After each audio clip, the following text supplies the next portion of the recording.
أعوذ بالله من الشيطان الرجيم بسم الله الرحمن الرحيم السلام عليكم ورحمة الله وبركاته.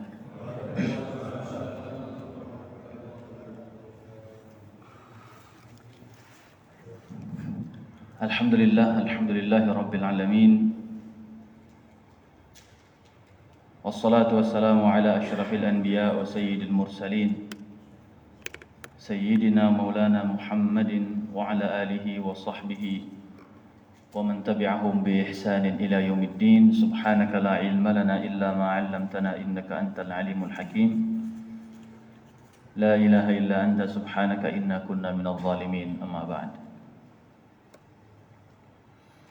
Alhamdulillah, kita bersyukur kepada Allah Subhanahu wa taala atas semua nikmat yang tentu telah Allah berikan kepada kita tanpa mengecualikan sedikit apapun nikmat itu. Mudah-mudahan kesyukuran kita menjadi satu hal yang akan terus menyambungkan kita kepada alasan kenapa kita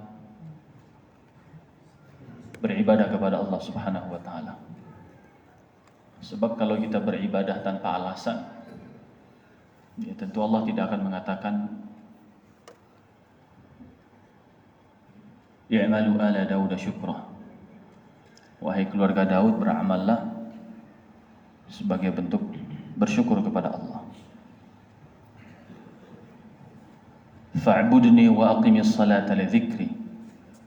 Beribadahlah kepada aku, kata Allah, dan tegakkan salat untuk mengingatku, kata Allah. Dan salah satu perintah mengingat Allah adalah dikaitkan dengan bersyukur. Ya.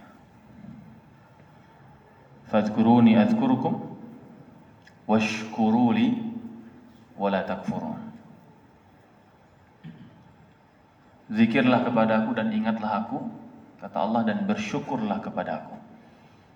Ketika sholat diperintahkan oleh Allah untuk kita berzikir mengingat Allah, maka perintah berzikir mengingat Allah pun dikaitkan dengan bersyukur. Artinya landasan kita dalam sholat untuk mengingat Allah dan agar kita bersyukur terus kepada Allah Subhanahu wa taala. Sehingga kita ucapkan alhamdulillah atas segala nikmat tersebut. Yang kedua, salawat dan salam kita hadiahkan kepada suri tauladan kita, Nabi Allah Muhammad sallallahu alaihi wasallam. Semoga kelak kita semua dikumpulkan bersama dengan beliau, dengan para sahabatnya, dengan para ahli baitnya, dengan seluruh generasi salihin dan salihat dari kalangan para nabi dan rasul, para syuhada, siddiqin dan salihin. Dan itulah tempat sebaik-baiknya tempat nanti di akhirat. Jamaah sekalian yang dimuliakan Allah, kita melanjutkan ayat yang ke-36 ya. Wa burrizatil jahimu liman yara.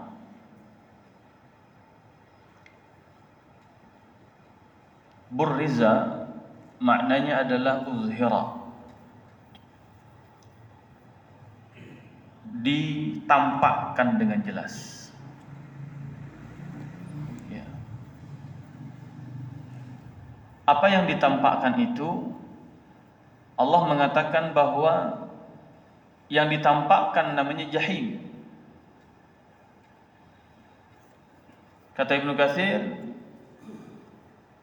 ay uzhirat lin-nadhirina fara'aha an-nasu 'iyanan. Neraka jahim itu akan Allah tampakkan, perlihatkan kepada orang-orang yang bisa dan memang Allah kehendaki untuk bisa melihat itu. Makanya khusus liman yara, hanya kepada siapa yang bisa melihat saja. Kenapa mereka bisa melihat? Karena Allah yang memperlihatkan itu. Siapa yang akan Allah tampakkan kepada mereka neraka jahim dengan segala gambarannya seolah-olah nyata adalah yang fa'amma man tagha.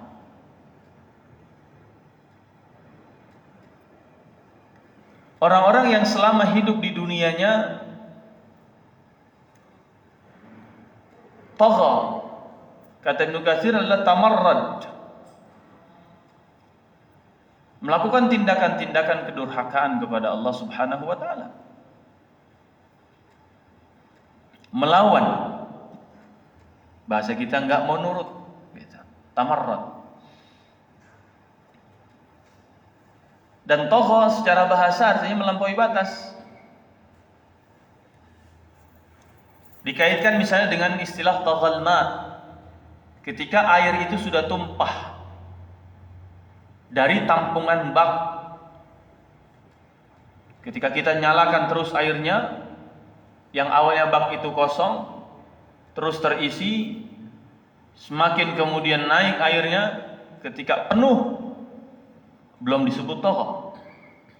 Tapi ketika air itu sudah melewati batas maksimum volumenya sesuai dengan wadah yang tersedia, maka orang menyebutnya, orang Arab mengatakan taghal ma, air itu sudah melampaui batas, yang mengakibatkan air itu menjadi tumpah.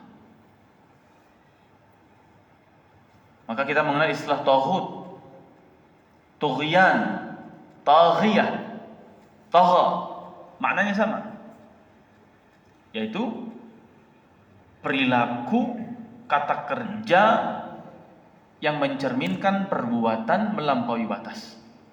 Artinya apa? Artinya hidup ini penuh dengan batasan sebenarnya. Maka Allah mengatakan tilka hududullah. Wa may yata'adda hududallahi faqad zalama nafsah. Itulah itulah batasan-batasannya Allah. Dan siapa yang ta'adda hududallah, siapa yang melampaui batas yang telah Allah tetapkan, faqad zalama nafsah, dia sesungguhnya telah menzalimi dirinya sendiri. Dia telah membuat dirinya rugi sendiri. Allah sama sekali tidak dirugikan. Misal dalam penggunaan harta, Allah sudah ngasih batasan bahwa apa yang Allah berikan kepada kita sejatinya tidak 100% yang dapat kita kelola. Ada batasan maksimal 97,5%, katakanlah dalam ketentuan yang zakatnya adalah 2,5%. Dalam ketentuan zakat yang zakatnya harus dikeluarkan 5%, maka batasan yang dapat kita kelola adalah hanya 95%. Dalam batasan zakat yang kemudian dikeluarkannya 10%, kita hanya dapat mengelola 90%. Kita mendapatkan harta rikas yang penjabarannya hari ini adalah bonus, kemudian jackpot dalam hal bukan judi ya. Misalnya apa hadiah mendadak atau kemudian surprise dan seterusnya 20%. Maka yang dapat kita kelola 80%-nya misalnya. Salat ada batasannya, tilka hududullah. Zuhur katakanlah jam 11.50, batasannya kurang lebih jam 15.10 misalnya. Maka itulah batasannya. Ya. Ketika kemudian dalam hidup Allah sudah katakan tilka hududullah, maka siapapun yang melampaui batasan itu, wa burrizatil jahimu liman yarah, nanti menjelang kematiannya, menjelang wafatnya, semua perbuatan melampaui batas itu Allah tampakkan perbuatannya dan Allah tampakkan neraka jahimnya. Sehingga kemudian kata Ibnu Katsir, hina idzin yatadzakkaru ibnu Adam jami'a 'amalihi khairihi wa syarrihi. Saat itu semua manusia akan mengingat kembali semua amalnya baik ataupun buruknya. Dan Allah tampakkan neraka jahimnya atas perbuatan buruk yang telah dia lakukan, yaitu melampaui batas. Ketika Allah mengatakan wala taqrabu malal yatim, jangan engkau dekati harta anak yatim, ada batasannya. Seorang anak yatim yang ditinggal ayahnya meninggal dunia, maka dia punya jatah hak warisan. Banyak terjadi kemudian harta itu tidak diserahkan kepada sang anak, bahkan setelah anak itu melampaui usia balighnya, dan harta itu sepenuhnya dikuasai oleh istri dari almarhum tersebut, yang tidak lain adalah ibunda dari anak-anak itu. Ya. Entah digunakan untuk usaha, entah digunakan untuk nikah lagi dan lain sebagainya misalnya. Padahal ada jatah yang Allah sudah tetapkan harta itu milik anak yatim, walaupun statusnya anak kandung sendiri. Tapi pada saat di mana beliau anak ini ditinggalkan oleh ayah yang meninggal dunia, statusnya menjadi anak yatim yang punya harta dan tidak boleh kita dekati kemudian kita zalimi hak dia daripada jatah anak yatim itu. Dia harta anak yatim. Wala taqrabuz zina, jangan dekati zina, ada batasan-batasannya. Dari mulai Allah katakan wa qul lil mu'minina yaghuddu min absarihim wa yahfazu furujahum. An-Nur 30, 31, 32, 33 itu. Ya. Wa qul lil mu'minat yaghdudna min absarihinna, katakan kepada laki-laki beriman dan perempuan beriman, hendaknya mereka untuk menjaga batasan untuk tidak sampai mendekati zina, dimulai dari apa? Menundukkan pandangan misalnya. Sehingga Allah mengingatkan, fa amma man tagha ay tamarrada wa ata ya'tu utuwan, sama, yaitu kezaliman. Semua tindakan melampaui batas di dalam Al-Quran Allah identikkan perbuatan tersebut dengan istilahnya adalah zalim, kezaliman. Yang akar katanya dari mana? Dari kata zul, zalam, gelap. Kenapa gelap? Kenapa dia bisa melampaui batas? Karena tidak ada cahaya di situ. Kita nyalakan air di bak, ketika lampu kamar mandi mati dengan lampu kamar mandi menyala, kemungkinan untuk air itu luber saat kapan? Tentu saat lampu kamar mandi mati. Tidak bisa mengontrol, tidak bisa kita lihat, tidak bisa kita awasi. Bahkan ketika mendekati penuhnya tidak bisa kita matikan. Kenapa? Lampu mati. Tapi kalau sejak awal lampu itu menyala, keran kita nyalakan, lampunya dalam kondisi menyala, maka kita bisa mengantisipasi kapan ini air menjadi penuh sehingga tidak sampai luber dan tidak melampaui batas. Artinya apa? Tindakan melampaui batas ketika disampaikan oleh Ibnu Katsir faqad tamarrada wa ata adalah orang-orang yang durhaka dan berbuat kezaliman. Karena esensi daripada perbuatan melampaui batas disebabkan karena adanya zalam, kegelapan karena tidak adanya cahaya. Dan saya pernah menyampaikan kalau tidak salah di masjid ini ya, bagaimana tentang ada 8 cahaya. Yang pertama adalah Allah Subhanahu wa taala. Allah katakan Allahu nurus samawati wal ard. Allah adalah cahaya. Semakin orang jauh dari Allah, semakin gelap ya. Semakin gampang melampaui batas. Semakin ringan dan sangat berpotensi hidupnya melampaui batas. Yang kedua, cahaya itu adalah malaikat. Wa khulaqatil malaikatu min nur. Dalam hadis dikatakan oleh Nabi sallallahu alaihi wasallam, malaikat itu sesungguhnya diciptakan dari cahaya. Ya.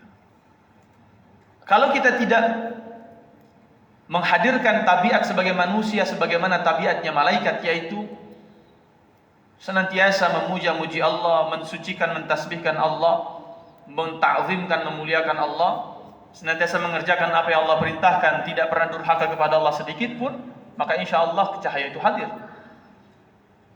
Ketika karakter malaikat kita hadirkan. Kemudian cahaya yang keempat kata Allah adalah Al-Quran. Wa anzalna ilaikum nuran mubina. Sungguh kami telah turunkan kepada kalian cahaya yang nyata. Yang Allah turunkan tentu inna anzalnahu fi lailatul qadar. Yang Allah turunkan adalah Al-Quran. Maka Al-Quran juga disifati sebagai cahaya. Yang keempat, yang Allah sebut sebagai cahaya adalah Nabi Muhammad sallallahu alaihi wasallam. Wa arsalna ilaikum nuran mubina. Kami utus kepada kalian dari sisi kami cahaya yang nyata. Siapa yang Allah utus sebagai Rasul? Tentu Nabi Muhammad SAW. Ketika orang semakin jauh dari sunnah Nabi dan ajaran Nabi, maka gelap akan sangat mudah dan berpotensi melampaui batas. Yang kelima yang disebut sebagai cahaya adalah agama Islam. Afaman syarahallahu sadrahu lil Islam fahuwa ala nurin min rabbih. Siapa yang dadanya Allah lapangkan menerima hidayah beragama Islam, sungguh dia berada di atas cahaya dari Allah Subhanahu wa taala. Allah mengidentikan agama Islam sebagai cahaya. Semakin orang jauh daripada nilai-nilai beragama, maka akan semakin mudah terjerumus kepada perbuatan melampaui batas. Yang keenam, cahaya itu Allah sebut sebagai orang-orang beriman.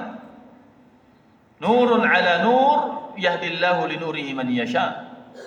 Cahaya di atas cahaya, artinya apa? Allah ada di atas orang-orang beriman. Dan Allah katakan orang beriman pada surat An-Nur 34 itu adalah sebagai cahaya.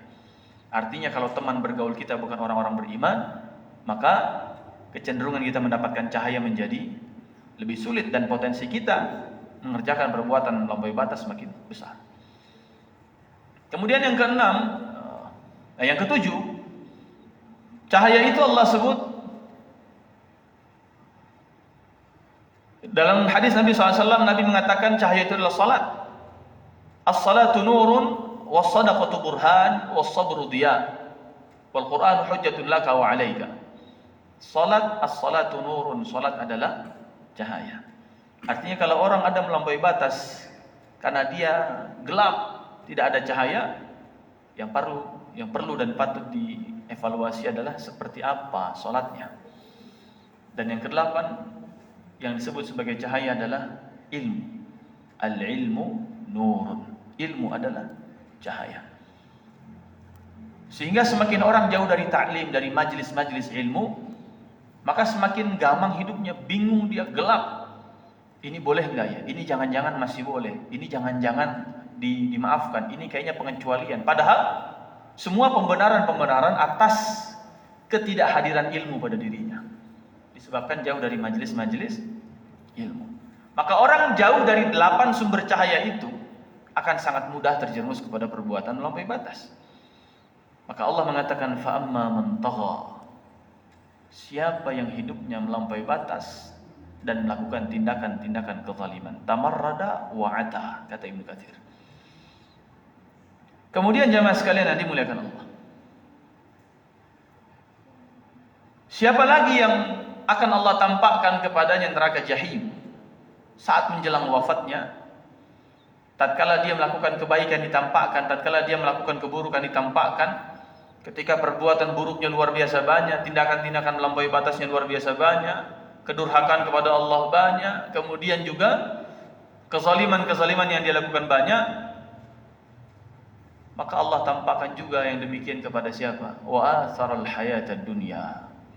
Orang-orang yang lebih memprioritaskan kehidupan dunia. Orientasinya adalah dunia. Apa-apa yang menjadi tujuannya hanya tentang dunia. Apa yang didapat hari ini masih tetap berobsesi untuk lebih dia dapatkan lagi daripada dunia. Kalau ditanya kenapa Anda begini? Jawabannya tentang dunia. Kenapa Anda begitu? Jawabannya tentang dunia. Wa atharal hayatad dunya. Yang dia prioritaskan lebih dahulukan adalah kehidupan dunia. Wa innal akhirata lahiyal hayawan. Kata Allah mengatakan sesungguhnya yang namanya kehidupan, yang betul-betul kehidupan adalah innal akhirah. Akhirat itulah kehidupan. Dunia berarti semi kehidupan, ya. Kenapa disebut semi kehidupan? Karena setelah ini masih ada kematian lagi. Kenapa akhirat disebut sebagai kehidupan? Baik di surga ataupun di neraka, semuanya hidup, tidak ada kematian lagi. Nanti dalam sebuah hadis yang cukup panjang disampaikan tatkala di padang mahsyar, ya, ketika mereka sedang menanti sekian lama tunggu penghakiman dari Allah Subhanahu wa taala, kemudian setelah menunggu sekian lama turunlah Allah Subhanahu wa taala dengan singgasananya, dengan arsy-Nya. Bersama dengan Allah ada sosok seperti domba besar. Kemudian Allah tanyakan, wahai penghuni surga, pernahkah Anda melihat ini? Wahai calon penghuni neraka, pernahkah Anda melihat ini sebelumnya? Kemudian Allah mengatakan, ini adalah kematian. Dan domba itu kemudian disembelih. Dan kematian itu menjadi mati. Dan kemudian Allah mengatakan, setelah ini la mauta fiha bal khuludun fiha abada. Setelah detik ini tidak ada lagi istilah kematian. Setelah ini semuanya hidup selamanya. Yang di surga hidup selamanya, yang di neraka hidup selamanya. Maka itulah kehidupan. Wa innal akhirah lahiyal hayawan. Kehidupan yang sebenarnya adalah akhirat. Dunia hanya seni kehidupan. Maka Allah mengatakan, wa atharal hayatad dunya qaddamaha la amri dinihi wa ukhrahu. Dia lebih mendahulukan dunia daripada urusan agama dan akhiratnya. Sehingga tidak ada terjawab dalam lisannya bagaimana persiapan dia untuk akhiratnya, bagaimana positioning dia terhadap agamanya. Ya. Ketika agama mengatur tentang perihal salat, Allahu Akbar, tanggung. Ntar habis ngeprint deh, nah, tanggung. Ya, habis apa lagi? Habis pendinginan, ya, baru senam misalnya, tanggung, ya, nanti cari pom bensin lagi sekalian, nah, macam-macam mungkin alasan. Jadi prioritasnya apa? Masih tidak mendahulukan bagian daripada unsur agama yang padahal dia yakini dan dia berkonsekuensi untuk membuktikan keyakinannya itu dalam bentuk amal dan pembuktian-pembuktian lainnya. Tapi pada saat yang sama juga ketika dikaitkan dengan perkara akhirat, jangankan untuk misalnya mendahulukannya, bahkan kadang-kadang akhirat masih dijadikan sebagai sesuatu yang dianggap mungkin fiksi, mungkin kemudian hanya angan-angan, mungkin hanya cerita belaka, mungkin ini hanya cerita palsu dan lain sebagainya. Dan itu sudah diungkapkan dulu sejak umat-umat sebelum kita. Wa ma yuhlikuna illa ad-dahr. Kita ini hidup, habis hidup mati udah selesai kata mereka. Tidak ada yang bisa menghancurkan kita kecuali alam semesta. Alam semesta hancur, udah semua kita hancur. Setelah itu nggak ada lagi. Ya. Dan Allah mengingatkan sedari awal sejak surat An-Nazi'at dimulai, Allah sudah mengatakan wan-nazi'ati gharqa. Ingat, ada malaikat yang tugasnya mencabut nyawa dengan luar biasa, gharqa, sampai membuat orang seperti tenggelam. Mencabutnya sangat dalam. Bagi siapa? Bagi orang-orang yang fa'amma man tagha ini. Hidup melampaui batas, dunia menjadi tujuan, prioritasnya adalah bukan agama dan bukan akhirat. Neraka jahim diperlihatkan. Amal-amal buruknya dipertontonkan. Dia akan melihat dengan jelas khairihi wa syarrihi, baik buruknya amal yang telah dia kerjakan. Tapi pada akhirnya yang ditampakkan oleh neraka jahimnya itu. Wa burrizatil jahimu liman yara. Na'udzubillah min dzalik. Setelah diperlihatkan, Allah jawab, fa innal jahima hiyal ma'wa. Apa yang diperlihatkan saat itu, itulah yang menjadi tempat kembalinya. Makanya fase menjelang kematian itu adalah awal mula fase nasib selanjutnya. Bagaimana kondisi kuburnya, bagaimana kemudian mahsyarnya, bersama siapa dia dibangkitkan, seperti apa di dalam mahsyarnya, mataharinya sedekat apa, kitab amalnya diberikan dari sebelah mana, nanti di siratnya seperti apa, mizannya seperti apa. Ya. Semua dimulai dari mana? Burrizatil jahim. Tatkala neraka jahim itu diperlihatkan, maka ujungnya fa innal jahima hiyal ma'wa. Neraka jahim juga yang menjadi tempat kembalinya, wal iyadu billah. Dan seringkali kita mendapatkan cerita, ya, bagaimana orang-orang yang hadir kepadanya sakaratul maut, ya, sakarat. Dari kata-kata sakar, kayak orang mabok, nggak sadar. Ya, muskir itu sesuatu yang memabukkan. Sakarat itu orang yang nggak sadar.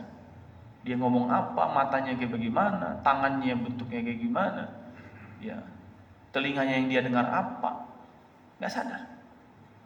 Dan yang di sekelilingnya, di sekitarnya menyaksikan begitu luar biasa tanda-tanda kekuasaan Allah Subhanahu wa taala yang dihadirkan, ditampakkan kepada kita sebelum masa itu datang kepada kita sendiri.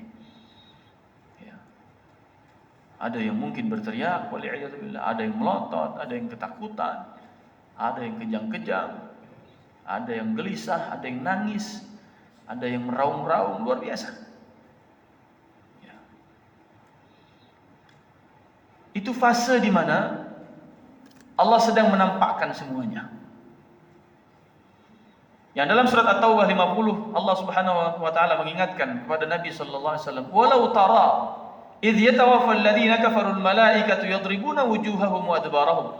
Wahai Nabi Muhammad, seandainya saja kamu bisa melihat, kata Allah, saat-saat di mana malaikat mewafatkan orang-orang kafir, maka kamu akan melihat bagaimana malaikat itu membolak-balikkan, memukul-mukul wajah-wajah mereka dan kemudian punggung-punggung mereka. Yang dalam tafsir disebutkan seperti kucing yang sedang memastikan kematian seekor tikus. Diterkam, tabok-tabok mukanya begitu. Ketika sudah tidak gerak, maka kucing menyimpulkan, oh ini tikus saya sudah mati. Walau taro, seandainya engkau wahai Muhammad bisa melihat begitu kondisinya, tapi engkau nggak bisa melihat. Bagaimana rasa sakit itu yang kita minta terus kepada Allah. Allahumma hawwin alaina fi sakaratil maut. Ya Allah, ringankan, mudahkan ya proses sakaratul maut kita. Yang dalam riwayat Al-Hasan dari Nabi SAW dikatakan, syiddatul maut wa qarabuhu 'ala al-mu'min ka syiddati 300 darbatin bisayf. Sakitnya menghadapi kematian dan dahsyatnya menghadapi kematian, kata Nabi SAW, seperti sakitnya dipukul dengan 300 darbah bisayf, seperti 300 kali dipukul dengan pedang.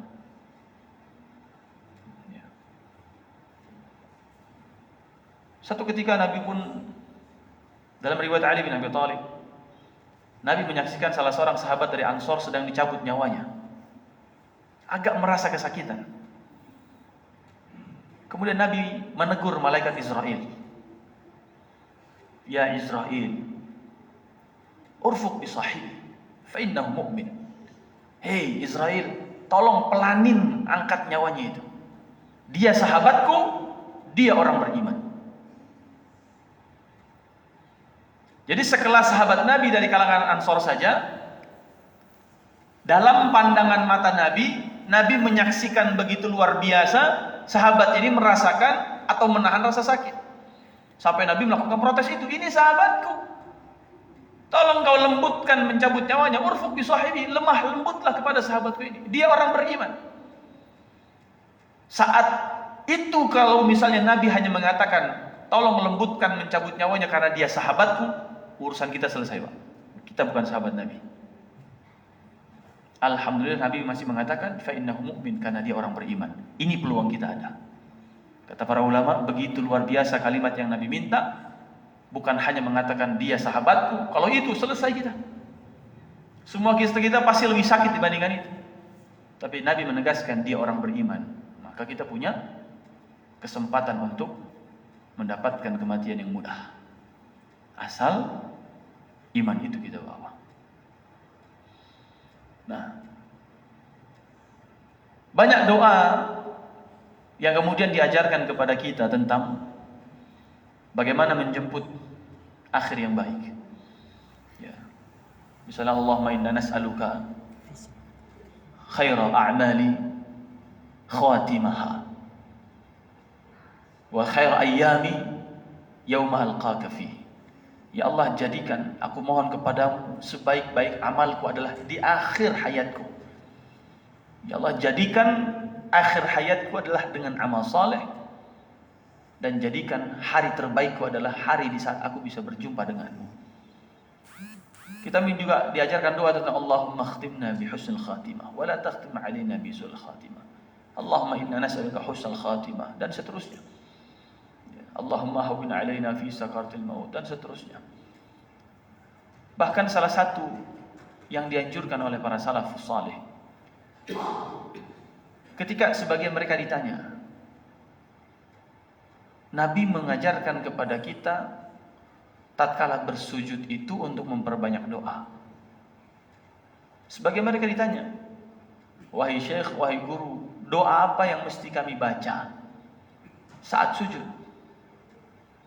Di saat Allah sangat dekat dengan hambanya dan Nabi memerintahkan perbanyaklah berdoa. Doa apa? Dalam beberapa riwayat disebutkan jangan lepaskan dua.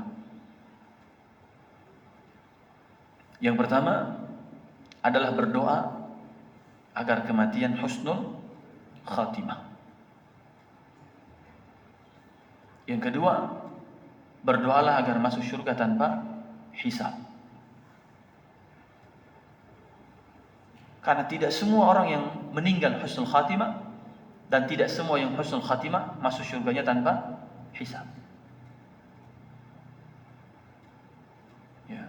Ini sebagaimana penjabaran hadis misalnya dalam Tambilul Ghafili disebutkan kisah seorang ahli ibadah yang dalam sujud terakhirnya selalu minta kepada Allah, ya Allah, utuhkan jasadku, ya Allah, wafatkan aku dalam kondisi sujud. Dan itu Allah kabulkan. Dua permintaan setiap sujudnya hanya dua itu. Wafatkan dalam kondisi sujud, utuhkan jasad. Di hari kiamat dibangkitkan jasadnya utuh, dibangkitkan tetap dalam kondisi sujud. Maka dari situlah kemudian para ulama menggali kira-kira apa? Memang ada urgensi di sujud terakhir kita, kesempatan berdoa yang jangan sampai kita terlewatkan, minimal meminta kepada Allah tentang dua hal. Husnul khatimah, masuk surga tanpa hisab. Dan tidak ada yang lebih mahal dibandingkan karunia ini. Nah ini untuk supaya kita tidak termasuk orang-orang yang waburrizatil jahimu liman yara, supaya Allah tidak tampakkan neraka jahim kepada kita, entah saat sakaratul maut kita,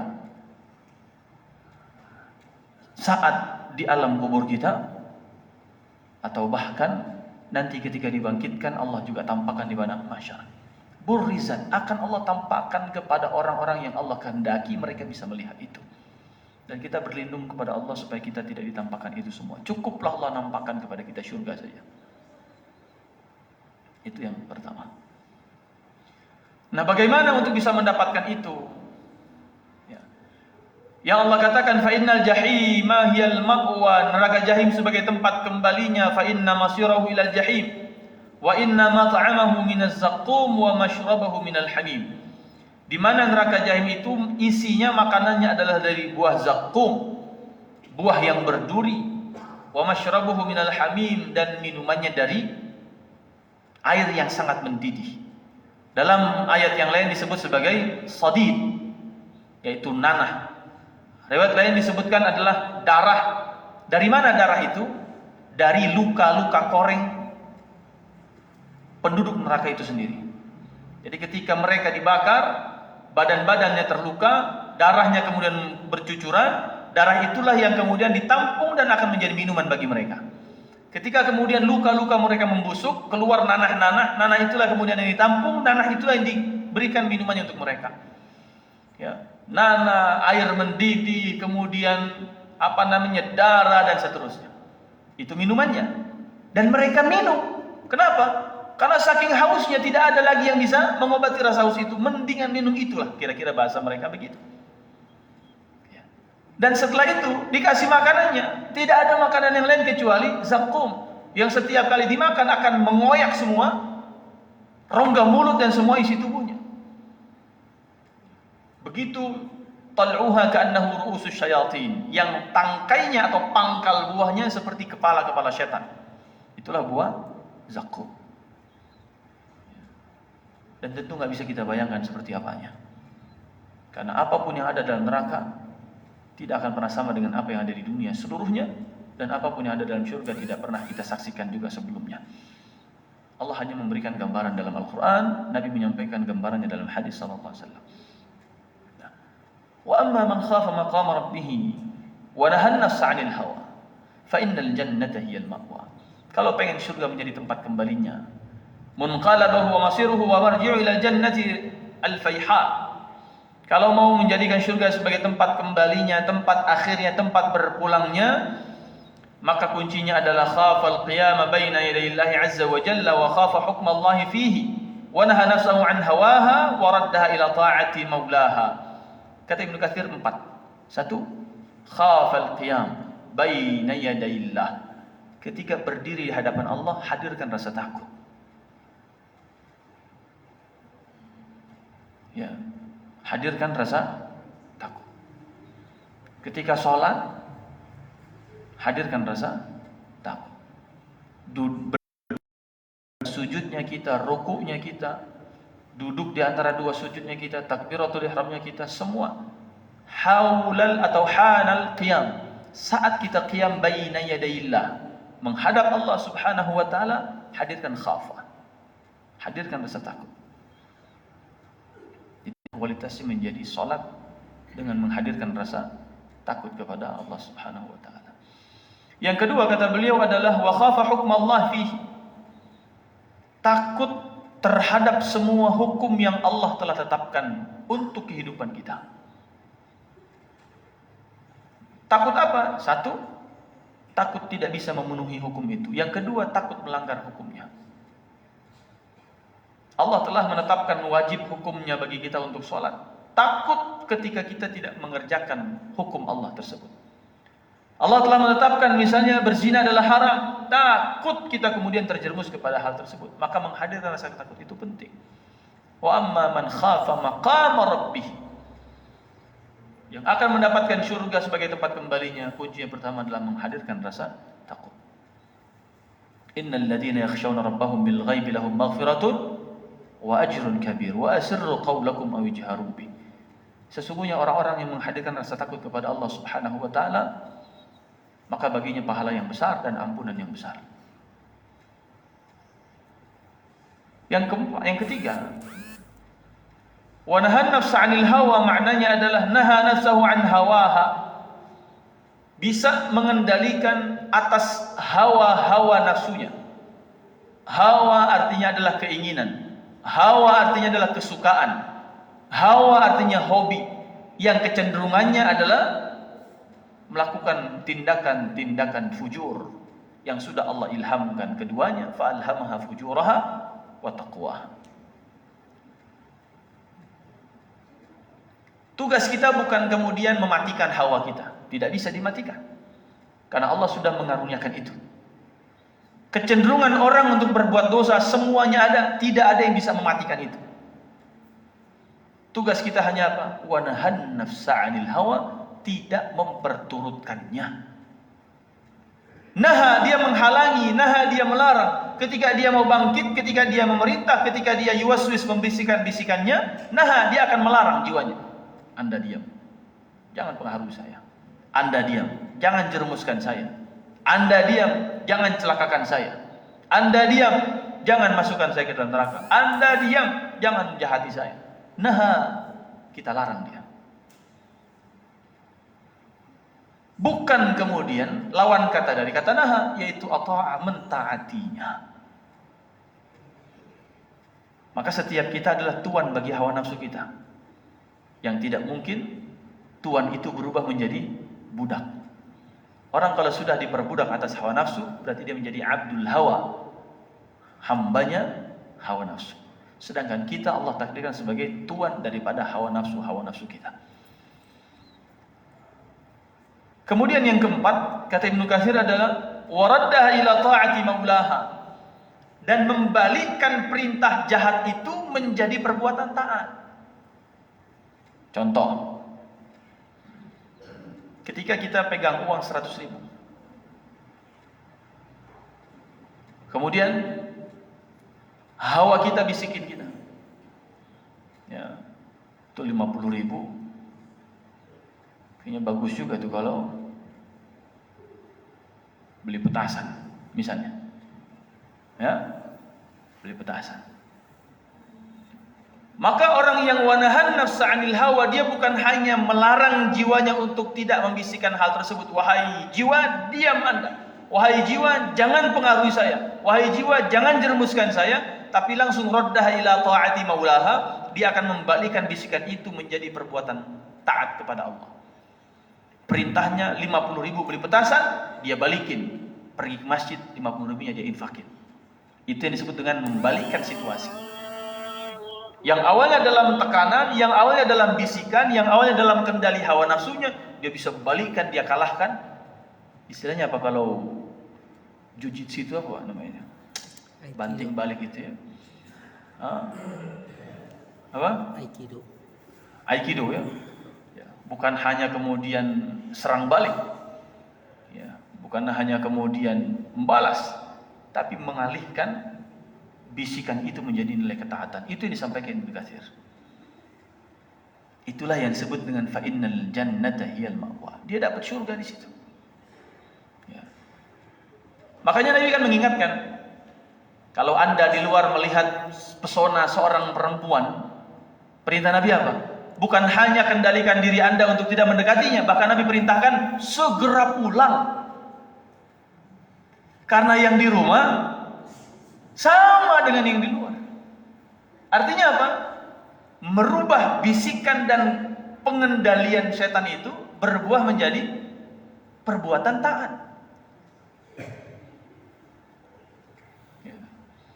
Ada justru sebaliknya kejadian di daerah Cinere, Depok. Orang sudah setoran haji 25 juta.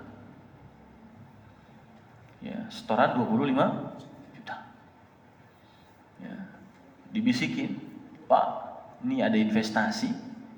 Kalau setor 25 juta, tahun depan dapat sekian persen." Justru 25 juta yang diambil lagi. Subhanallah. Dia bayar ke situ investasinya, tahun depan persentasenya nggak dapat, 25 jutanya hilang. Habis dibawa kabur. Harusnya apa? Sebaliknya. Dapat tawaran begini, punya 20 juta, nggak jadi. Mendingan saya tabung haji. Nah, itu baru yang disebut dengan raddaha ila ta'ati maulah. Semua dibalik dari awal bisikan keburukan. Hawa nafsu bukan hanya kita lawan, tapi membalikannya, membuahkan ketaatan. Itulah yang disebut dengan wanahan nafsa 'anil hawa. Dia berhasil mengendalikan hawa nafsu. Bukan tidak melakukannya, tapi merubahnya menjadi ketaatan. Itu yang Allah janjikan. Fa innal jannata hiyal ma'wa. Surga jadi tempat kembalinya. Nah, sampai sini insyaallah kita lanjutkan berikutnya ayat 42 sampai yang terakhir insyaallah. Aqulu qouli hadza wa astaghfirullah li wa lakum. Hadanallahu wa iyyakum ajma'in billahi taufiq wal hidayah. Wassalamualaikum warahmatullahi wabarakatuh.